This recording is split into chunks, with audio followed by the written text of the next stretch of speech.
बिस्मिल्लाहिर्रहमानिर्रहीम। तो बहुत सारे दोस्तों के सवालात बिल्कुल ठीक है अपनी जगह पर, लेकिन ज़्यादातर सवालात जो हैं वो इन्वेस्टमेंट कितनी करनी चाहिए, अभी तक काफ़ी लोगों को ये परेशानी का सामना है और कंफ्यूज हैं कि वो क्या करें। उनके लिए फ़ैसला करना ज़रा मुश्किल हो रहा है। मैं उनको एक आज मिसाल के ज़रिए और दलील के ज़रिए, मैंने जैसे पहले भी ये बात आपसे अर्ज़ की कि मैं आपको जो भी समझाऊंगा, जो कुछ बताऊंगा, तो उसके पीछे एक रीज़न होगी, दलील होगी। उस दलील के साथ आपको समझाना मेरे लिए आसान होगा और मैं इंतहाई आसान लफ्ज़ों में वो बात समझाऊंगा, क्योंकि मैं इस बिज़नेस को आप तक पहुंचाना चाहता हूं और जितना मुश्किल करके बयान करूंगा तो आपके लिए परेशानी होगी। और ये बात हकीकत है कि जितना मुश्किल करके बयान किया जाए, मैंने ये बात पहले भी ये बात अर्ज़ की थी कि हमारा एक नफ्सियाती मसला ये है कि जो डॉक्टर महंगी दवाई देगा और जो डॉक्टर 5-5, 6-6 टेस्ट लिख कर देंगे, हम ये समझेंगे कि ये काबिल डॉक्टर है। और जो डॉक्टर बहुत ही नॉर्मल दवाई देगा और वो आपकी मर्ज़ को जान जाएगा, तो वो आप ये समझेंगे कि इसने हमें सही चेक नहीं किया और हमें इससे आराम नहीं आना, और फिर भी आपको इससे आराम नहीं आता। ये सारी नफ्सियाती एक जंग है मैं ये समझता हूँ कि जहाँ जो ज़्यादा पैसे लेगा, हम ये समझते हैं कि वो ज़्यादा पढ़ा लिखा है, और जो हमें फ्री में कुछ अच्छी चीज़ें सिखाता है, हम ये समझते हैं कि वो अपने मफाद के लिए कर रहा है या फिर उसके अंदर कोई पावर नहीं है। मेरे जितने आसान अल्फाज हैं, मेरा सिर्फ़ और सिर्फ एक ही मकसद कि मैं इस मुश्किल बिज़नेस को आसान अल्फाज में समझा कर आपकी परेशानी को मैं कम करूं और आप एक बेहतर बिज़नेस को समझ सकें और उसमें अर्निंग कर सकें। मेजर सवाल अर्निंग का और इन्वेस्टमेंट का, मैं आपको आज दलील से साबित करता हूं कि कैसे इन्वेस्टमेंट अच्छी, क्यों कहता हूं ये बात, इसके पीछे लॉजिक क्या है।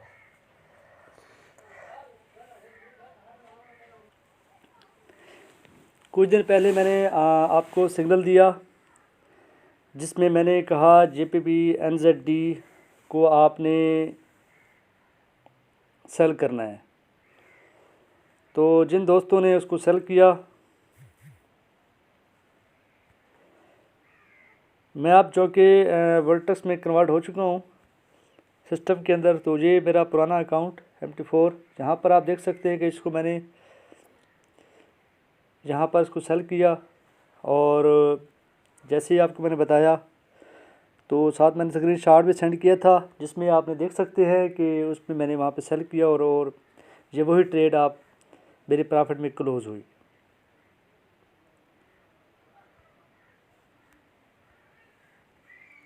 लेकिन आप देख सकते हैं कि नीचे 2 ट्रेड्स और मज़ीद लगी हुई हैं। ये वो ट्रेड्स आपको ये दिखाना चाहूँगा, इससे मैं साबित करूँगा। ये जो ट्रेड्स हैं, ये मार्केट फ़ौरन जो JPP NZ जो करेंसी है, मैं दिखाता हूँ आपको कि ये मज़ीद इसकी मूवमेंट मुखालिफ सेवत में चली गई मज़ीद, और मेरी ट्रेड कुछ टाइम के लिए लॉस में चली गई। तो मेरा जो कि बैलेंस ज़्यादा था और फिर मैंने दोबारा से ग्रुप में सिग्नल दिया, और ये कहा कि आप इसको दोबारा सेल करें, और फिर मैंने ख़ुद भी दोबारा इसको सेल किया, दोबारा ट्रेड लगाई। अब ये बात आपने मेरी बड़ी गौर से सुननी है कि मैंने दोबारा ट्रेड क्यों लगाई। ये मैं एक मिसाल के ज़रिए आपको ये बताता हूँ, और मुझे उम्मीद है कि आपको इस चीज़ से, इस बात से, मिसाल से आपका कंसेप्ट क्लियर हो जाएगा। मिसाल के तौर पर मैं आपको ये कहता हूँ कि मेरे पास टोटल 1000 रुपये हैं और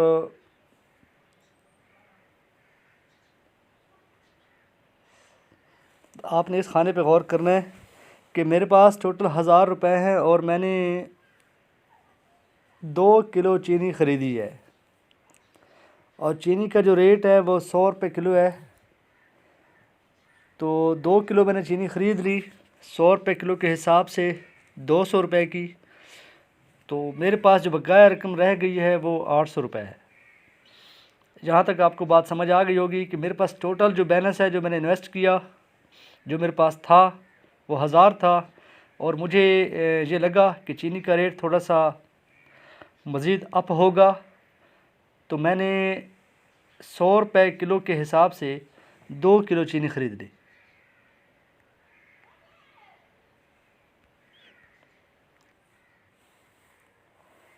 लेकिन हुआ ये कि मेरा अंदाज़ा लॉन्ग टर्म के लिए बेहतर था, लेकिन मुझे थोड़ी सी मुझसे गलती ये हुई कि चीनी का रेट मज़ीद डाउन आ गया। चीनी का रेट हो गया 50 रुपये किलो और मैंने, क्योंकि मेरे पास ऑलरेडी 800 रुपये बकाया थे, क्योंकि 200 रुपये की मैंने चीनी पहले से ख़रीदी हुई थी, तो 800 रुपये मेरे पास बकाया थे। तो मैंने उस 800 में से 5 किलो मज़ीद चीनी ख़रीद ली। तो जो चीनी मैंने ख़रीदी है उसकी जो कीमत बनी वो बनी 250 रुपये और बकाया रकम जो मेरे पास रह गई, पहली जो मैंने चीनी ख़रीदी थी वो और जो बकाया जो रह गई वो, उनको मिलाकर अगर हिसाब किया जाए तो 450 रुपये की टोटल मैंने चीनी ख़रीद ली है। और इसके अलावा जो मेरे पास टोटल बैलेंस था 1000 और उसमें से 450 की मैंने टोटल चीनी ख़रीद ली, तो मेरे पास बकाया बैलेंस रह गया 550।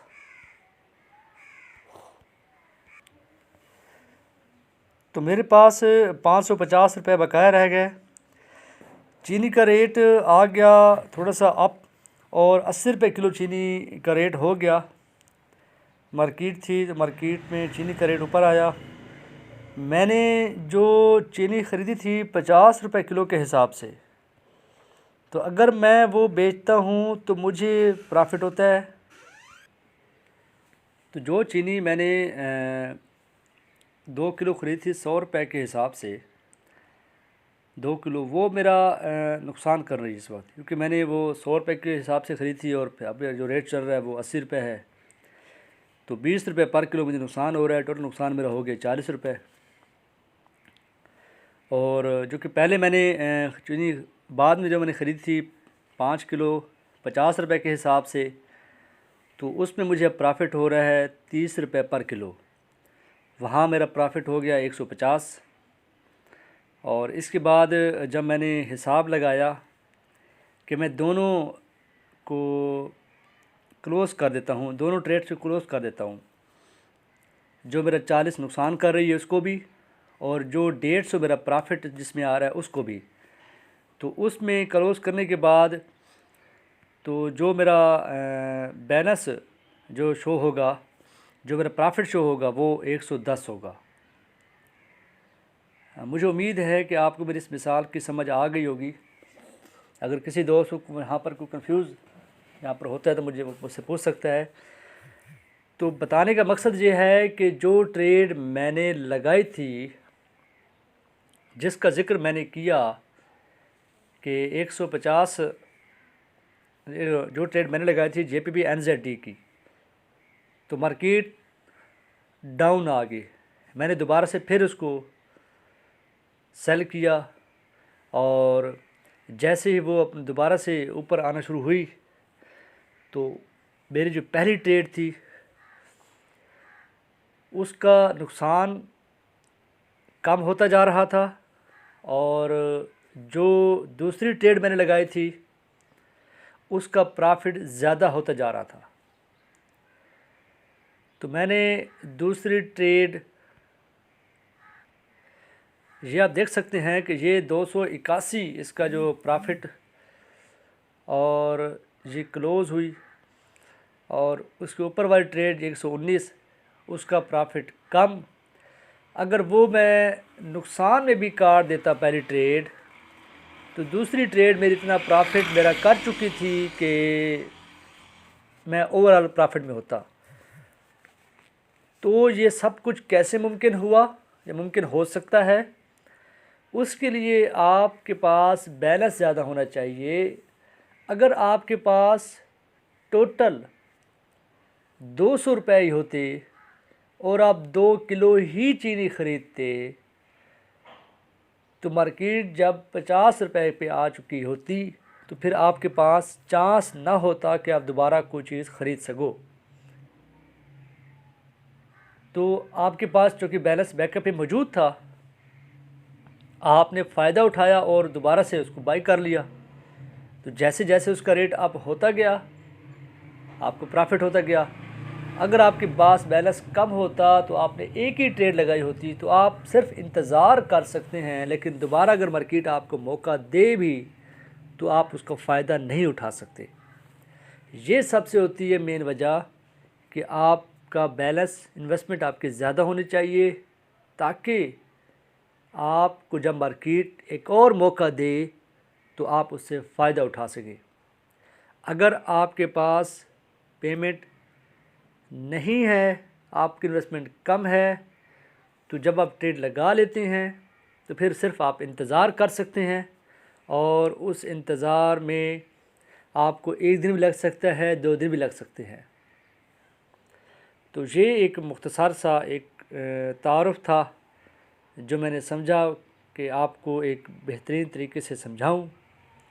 बाकी जिन दोस्तों के कुछ भी सवालात हों वो मुझसे बिला खौफ पूछ सकते हैं।